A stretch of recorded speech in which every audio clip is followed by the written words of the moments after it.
Good morning. আর আমার এটাই good morning. আজকে দুজনে কোলে বসে আবার ফোন দেখতে হবে। দেখো ফোন দেখো। মা ফোনে কি করছে তাই না? একজন কোলে বসলে আবার আরেকজনকে বসতে হয়।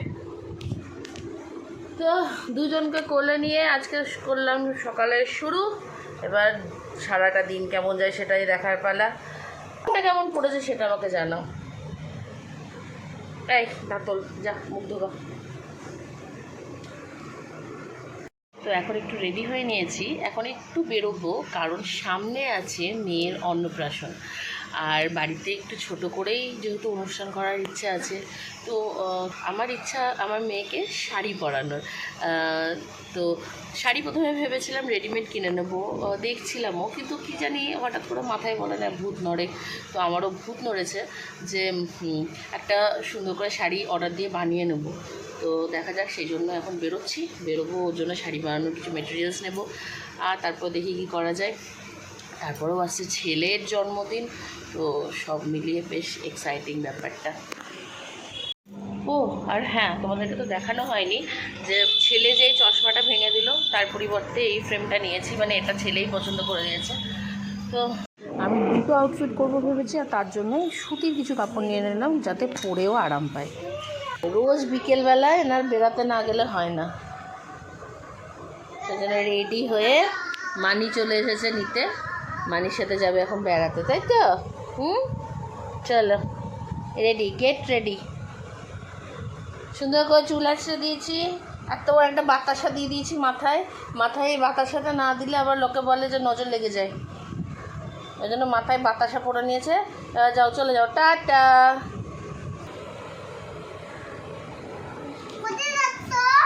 বেড়াতে? আরে বুনি নিচে যায় না, বুনি এখন নিচে যাবে, একটু কীর্তন শুনবে।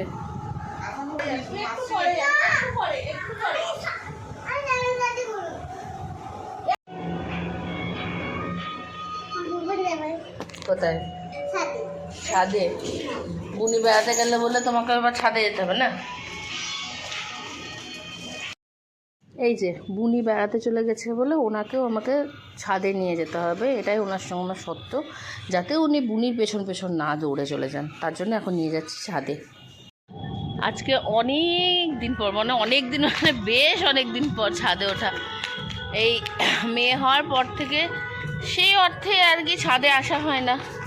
পাশেই হচ্ছে এখন পুজো, তাই পুজোর এখন গান চলছে, একটু দৌড়ে দৌড়ে খেলবে। আজকে একটু হাওয়া আছে, নাহলে ঘরে তো বিভৎস গরম, এত গরম পড়েছে বলার কথা নেই। তো দেখাবো মেয়ে কোথায় আছে, দাঁড়াও। ওই যে ওইখানে, তো ওখানে বোনের যে দোকানটা আছে ওখানে গিয়ে বসে ওখানে আড্ডা মারে।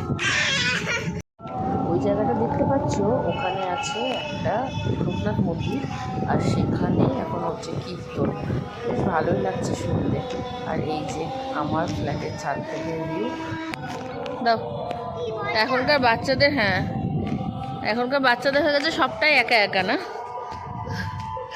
মাঠে নিয়ে যাওয়ার লোক নেই, একা একাই খেলে যায়। দাঁড়াও, চলো।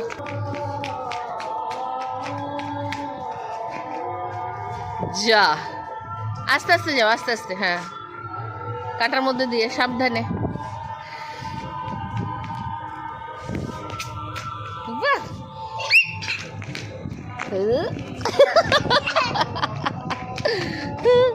বলটা এতটাই পাতলা, নিজেই গড়িয়ে চলে যাচ্ছে আজকে হাওয়াতে।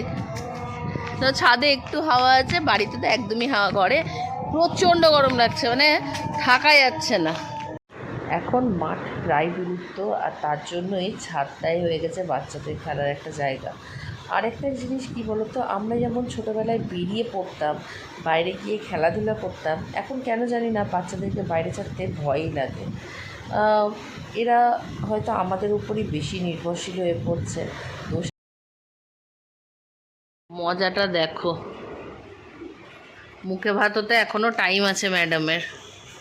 এদিকে ঠাকুমার থালায় ছো মারতে যাচ্ছে, ছো মারতে গিয়ে এক্ষুনি থালা ফেলে দেবে, নিজেও পড়ে যাবে। হ্যাঁ হ্যাঁ দেখ, তাই পরোটা খাবে বলেছ? খাবে পরোটা? খাবে খাবে পরোটা? খাবে তুমি?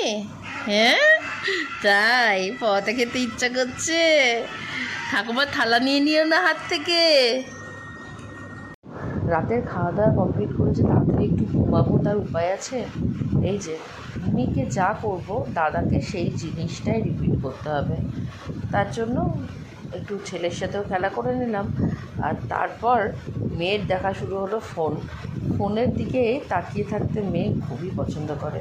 তো আজকের ব্লগটা এখানেই শেষ করছি, সামনে আছে অনেক এক্সাইটিং ব্লগ, সেগুলোর জন্য আমার সাথে জুড়ে থেকো আর চোখ রেখো আমার চ্যানেলে, আর পারলে চ্যানেলটাকে অবশ্যই সাবস্ক্রাইব করে